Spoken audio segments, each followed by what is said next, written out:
E lá vamos nós.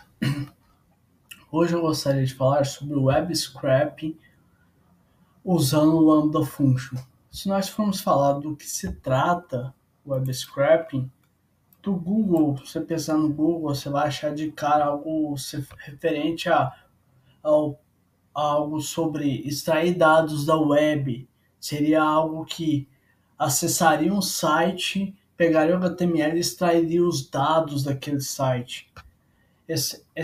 Vamos falar assim, esse web scrap pode ser um script onde ele vai estar fazendo a requisição HTTP, está usando a HTTP, faz a requisição para o site, pega o HTML e assim extrai as informações. Os casos que você vai utilizar isso é cenário que você não tem uma API para comunicar com aquele serviço, para coletar as informações. Então, o Web Scraps é uma solução em que você consegue extrair os dados que estão ali naquela página HTML, naquele site, sem ter a intervenção manual de uma pessoa. A pessoa ter que entrar ali, poxa, essas informações e ter que repassar para outro sistema. O Web Scraping, você cria um script que faz essa extração para você. Então automatiza esse trabalho, evitando trabalho manual.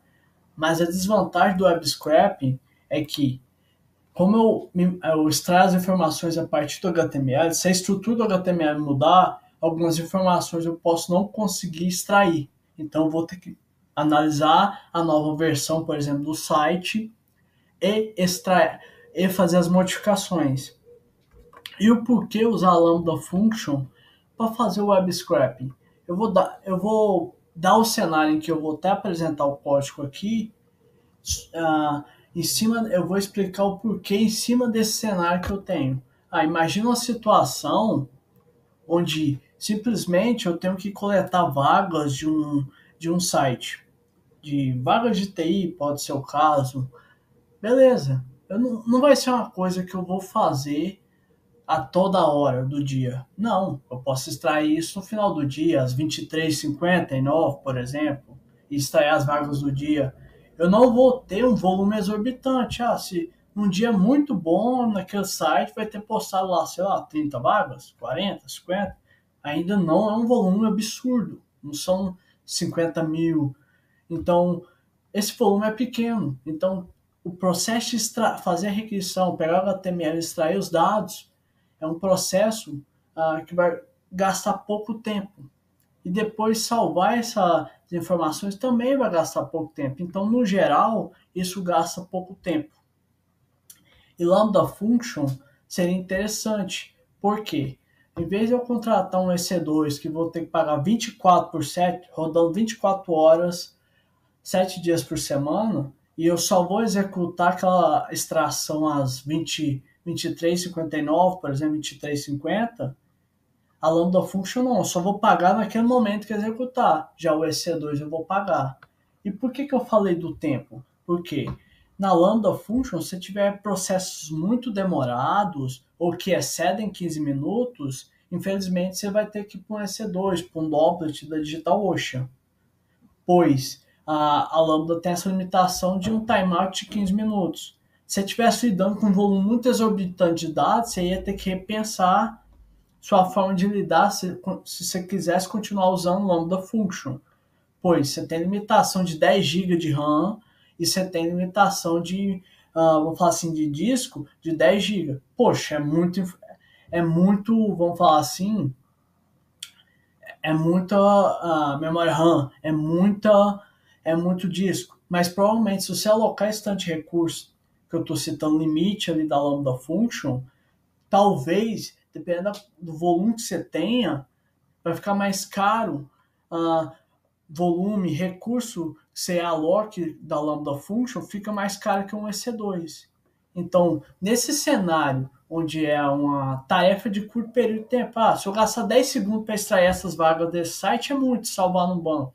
Poxa, e eu vou fazer 30 execuções no mês, porque é uma vez a cada dia, então não fica caro. E eu vou mostrar isso.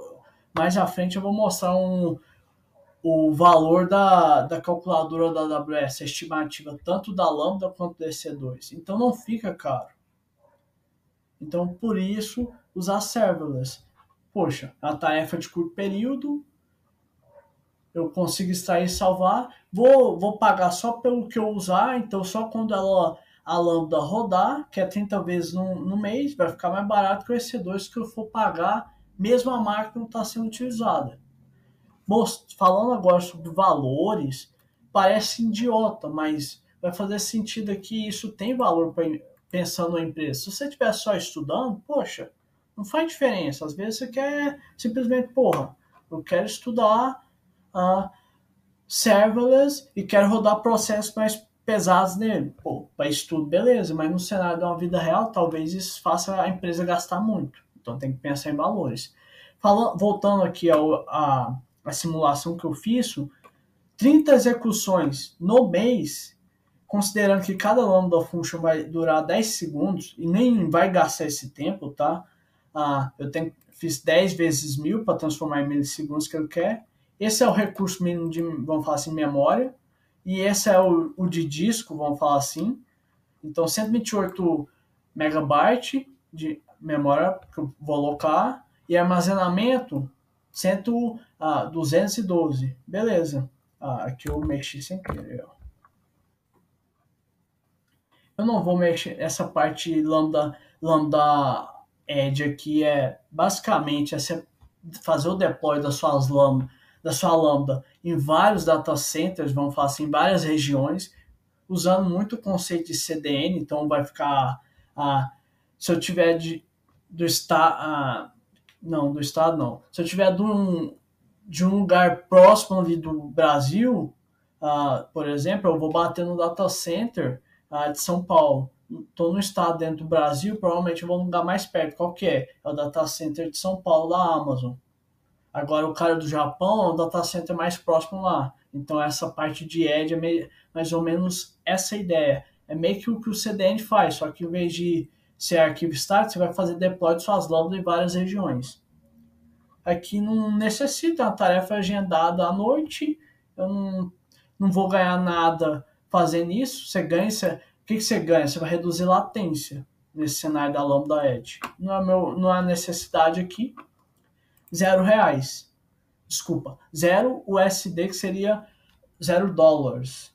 Só que existe um outro ponto aqui, que é o IOF, que mesmo analisando o EC2 aqui, você vai perceber que não mostra, mas toda vez que você compra algo do Brasil, por exemplo, para comprar algo do exterior, paga um serviço exterior do AWS, vai vir lá um IOF para você pagar, que é uma taxinha a mais, então você tem que considerar. Beleza. Agora já estimando o EC2, no norte da Virgínia, um Linux T2000. Por que T2000? Porque eu não vejo ser necessário para extrair vagas de um site uma vez no dia, você ter um baita computador com muitos vCPUs. Eu não estou fazendo uma tarefa, sei lá, intensa de processamento. Eu não preciso de um processador mais potente, uma máquina mais potente. Eu não estou mexendo com storage. Eu não estou lidando com coisas que eu tenho que armazenar em disco com volume muito, vamos falar assim, estou lidando com um volume de arquivo gigante. Eu não estou mexendo com isso. Então eu não preciso de disco grande, eu não preciso de tanta memória RAM, tanto de vCPU. Então, para essa tarefa aqui, estou considerando ter 2 micro. Uma instância de EC2 e estou considerando que essa máquina vai estar rodando 50% todo mês. Durante o mês. Não é verdade, mas vou deixar aqui. Estratégia de definição de preço, isso aqui é importante. Geralmente eu ponho aqui, ó. Isso economiza. Só que aí tem um detalhe, isso aqui tem uma diferença. Esse carinha aqui, só para explicar para vocês, o preço mudou, agora está mais caro. Mas está mais caro porque quando você faz isso aqui, essa questão de utilização, porcentagem de utilização não afeta. Mas é importante colocar aqui. EC2 Instant Savings Plans. O que isso é importante aqui? A AWS, geralmente, ela tem alguns modelos em que você consegue ganhar desconto quando você contrata uma instância EC2 por um período de 1 ano, 3 anos. Então você consegue ganhar descontos, por exemplo. Mas geralmente o que a gente faz é criar uma nova máquina do nada lá. Então seria sobre demanda. Então, sobre demanda, aqui, se eu levar em consideração 100% aqui, ó, 11,31. Se vir para cá, vai para 8. Por que economizou? Porque eu estou dizendo, ó, eu vou ter uma instância com vocês e ela vai ficar reservada para mim um ano. Então vou ter que ficar pagando um ano. Para eles devem fazer algum sentido. Poxa, um ano o cara pagando, poxa, provavelmente você vai fazer um contrato, alguma coisa, dizendo que você vai ter uma quantidade de instâncias por um determinado período ali. O on-demand não. A gente vai lá, cria uma instância e desliga. Mas a nossa necessidade, não quer mais, desliga.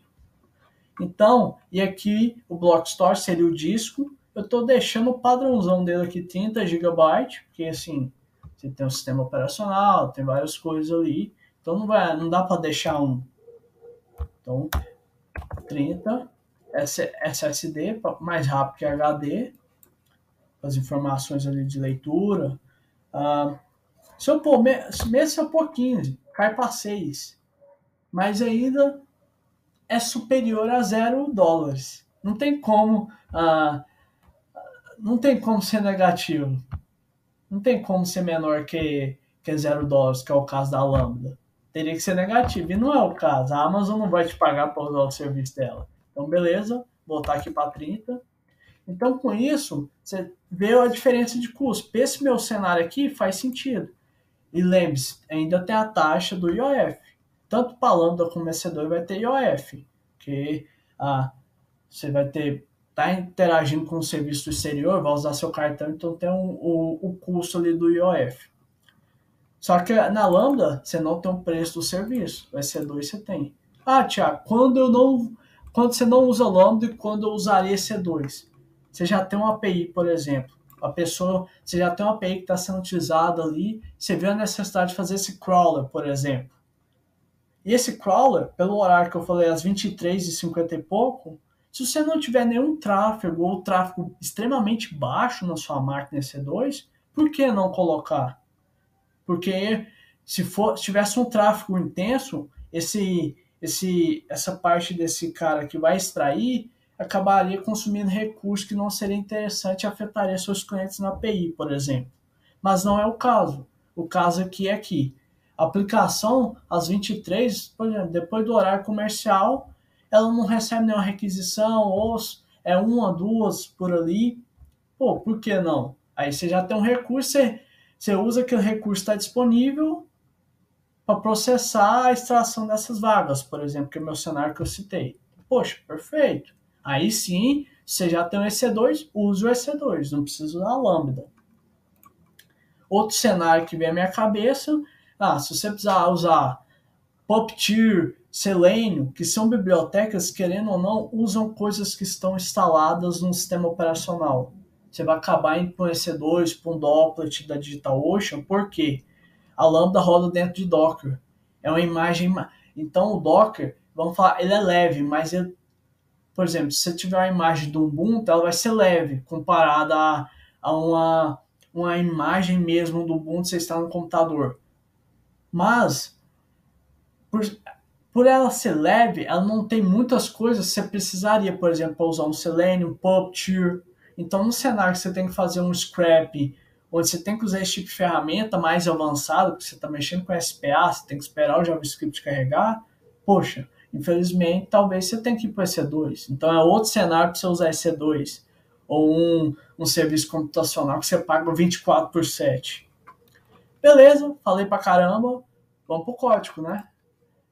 O que acontece aqui? Você deve estar vendo esse log que nada mais é que eu fiz o deploy da Lambda. Infelizmente, o plugin aqui, dando contexto, eu estou usando o Serverless Framework, e o Serverless Framework, eu tenho esse arquivo onde eu configuro, onde eu falo qual cloud provider, AWS, qual versão que eu vou rodar a Lambda, qual linguagem, vou usar Node 12. Plugin aqui do .env, que vai carregar meus .env aqui, carregar no momento for, ele vai pegar e setar os .env que está dentro do arquivo aqui para minha aplicação para ter acesso. Aqui eu estou definindo a Lambda, eu estou falando, olha, A Lambda, nesse arquivo, ela tem um método que é exportado chamado getJobs, e o evento para executar ela é o quê? Uma tarefa agendada, onde vai ter um cron que de 1 em 1 minuto vai ficar rodando e extraindo as vagas. Apenas para teste aqui, por isso que eu fiz isso. Mas no meu cenário teria um padrão aqui, onde define as 23h59, as 23h50. E esse padrão aqui é semelhante ao cron. Se você usar uma biblioteca de cron ou um cron tab ali do Linux, você já vai entender o padrão. É só você pesquisar o padrão, se você não entender, e às vezes a gente mexe pouco com isso, não é uma coisa que a gente mexe com muita frequência. Depois que a gente faz, a gente já nem toca nessa questão desses parâmetros. Então, só dá uma pesquisada. Resumindo agora, vamos mostrar o código, né? Aqui em Handler, eu tenho a função, o que ela faz? Ela faz requisição usando o Axios, pega a resposta, response data, vai me entregar o HTML, aqui a data inicial, que seria a data, vamos falar assim, do dia de hoje, a 0 hora, a 0 minutos, a 0 segundos, e a data final seria a data de hoje, 23 horas, 59 minutos, 59 segundos. Eu uso isso para eu conseguir extrair só as vagas do dia. Eu passo esse HTML para a função extractJobs. Eu uso essa libserial, que ela é semelhante a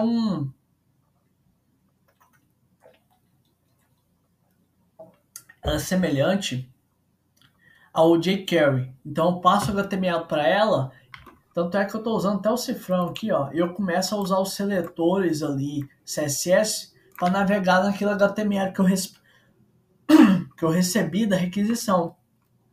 Esse cara aqui, esse .js Navigation Item, todos os filhos dele vão me dar um array que é os jobs, e eu começo a extrair.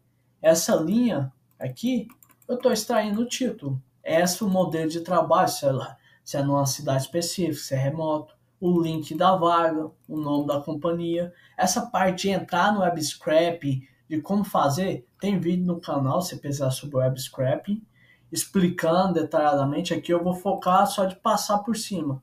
O nome da empresa que tem uma condição, por causa da forma que o site Backend BR ali coloca o nome das empresas. Então eu tentei usar esse padrão, pegar esse padrão e extrair o nome. Tem as labels, que seria as skills ali que o cara precisa ter, tanto o soft skill como hard skill. Extraio as labels, no caso, a data que foi postada, que eu faço uma verificação. Para verificar se a vaga é de hoje, baseado nesse date time que tem ali na página. Cada vaga tem um date time dela com a data da postagem. Aqui eu pus um true para conseguir passar todos, eu consegui listar. Aí eu coloco isso dentro de uma lista, de uma variável que é um array chamado jobs. Eu ponho um push, se ela for de hoje, né? E aí, no final, terminou de extrair ali essa lista, eu retorno jobs. O que eu faço? Peguei os jobs aqui, eu simplesmente uso, eu estou usando o Mongoose aqui, eu chamo o model do Mongoose, insert many. Tiago, por que você está inserindo vários de uma vez e não um por um? Lembre-se, Lambda Function você paga pelo tempo que ela está executando, os recursos que você está gastando. Então, quanto mais tempo ela demorar rodando, mais eu vou pagar. Então, tem que tomar cuidado com isso. Por isso que processos que são muito demorados, se for calcular dependendo do cenário, não compensa usar Lambda. Melhor você ter um EC2. Então, eu uso o insert mesmo para salvar todos aqueles jobs, aquela lista de 20, 30, 40, de uma vez, mando para o banco de dados. E assim eu reduzo a latência, o tempo de comunicação ali, de mandar a instrução para a máquina que é o banco, o MongoDB, e ele me retornar, finalizou para ir para o próximo registro. Imagine 10 registros, cada um num cenário, vamos lá, gaste 500 milissegundos, 5 segundos, para 10 registros. Só que se eu fizer um insert menu, eu gasto 2 segundos. Eu economizei 3 segundos. Mas isso não é muito. Pensa em 100 vagas. Se eu fosse salvar 100 vagas. Meio segundo dá 50 segundos. Só que fazendo um insert main, cai para 10 segundos. Eu estou chutando valores, mas vai ser inferior quando você faz o insert main. Poxa, você ganhou 40 segundos. Imagine isso agora para cada execução dessa lambda, vezes 30. Quantos segundos você não economizou? E isso vai refletir no quanto você gasta.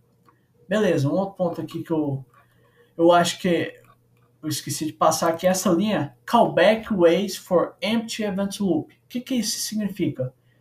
Eu chamo context, que é uma variável que a AWS deixa disponível na Lambda, e eu chamo esse carinha, ele fala o quê? Quando você está como falso, eu estou dizendo, olha, para finalizar e me retornar uma resposta, eu não preciso esperar o event loop do Node ali ficar empty, ficar vazio. Eu só preciso chamar a função callback, ele vai entender que é para retornar algo. No caso, o primeiro parâmetro é o erro, igual você está vendo aqui nessa linha, e o segundo seria uma resposta sucesso. Só que como não há uma API, eu não preciso retornar nada, eu deixo retornando o objeto vazio mesmo aqui.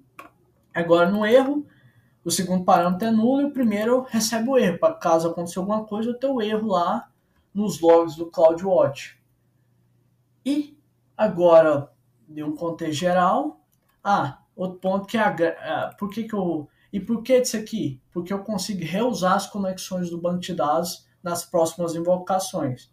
Nesse cenário aqui, a Lambda invoca de um dia para o outro, então o volume de execução não vai ser grande. Mas se você tivesse um volume muito grande de execuções, se não implementasse aqui, você ia ter, por exemplo, um cenário em que cada execução da Lambda criaria uma conexão. Usando esse código meu, cada exemplo aqui criaria uma conexão com um banco de dados. E para evitar isso, o que eu faço? Eu simplesmente pego aqui uma variável chamada cached. Se estiver nulo, cria conexão com o banco de dados. Se já tiver valor, não cria. Isso é o que eles chamam de singleton, né? Ter uma única instância. E isso junto a essa linha que eu mencionei, o que eu ganho com isso? Eu reuso aquela variável de conexão, eu evito criar uma nova conexão. No cenário da tarefa agendada de um dia para o outro, eu não vou ter um volume grande de conexões, mas imagina uma API usando um banco convencional que não é serverless. Eu consigo reusar as conexões. Então, eu creio que essa era a ideia. Deixa eu pegar aqui. Deixa eu só pegar aqui um momento. Voltando. Aqui eu já acessei o console da AWS para mostrar para vocês o resultado. Porque o que acontece? Quando eu faço esse comando aqui, eu estou fazendo deploy da Lambda Function. Se eu vir aqui em package.json, tem esse comando aqui que eu falo que SLS, nada mais é que está chamando o CLI do serverless, que eu vou ganhar ele quando eu instalo o serverless quando eu instalo o serverless da minha máquina ou como dependência de desenvolvimento no projeto. Então, quando eu chamar SLS deploy traço staging, que é o nome do ambiente, igual o exemplo aqui é production, ele faz o deploy para aquele ambiente. Então, quando eu rodo isso aqui, ele faz o deploy. Esse foi o resultado, que ele fez o deploy para mim. E aí, eu vou vir cá e pegar ela. Vou pegar o nome da minha Lambda, que eu tenho aqui no server sempre, porque ele usa esse nome do service aqui. Vou pôr aqui.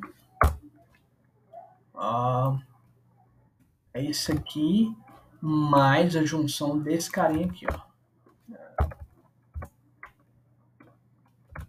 Aí me ferrou, né?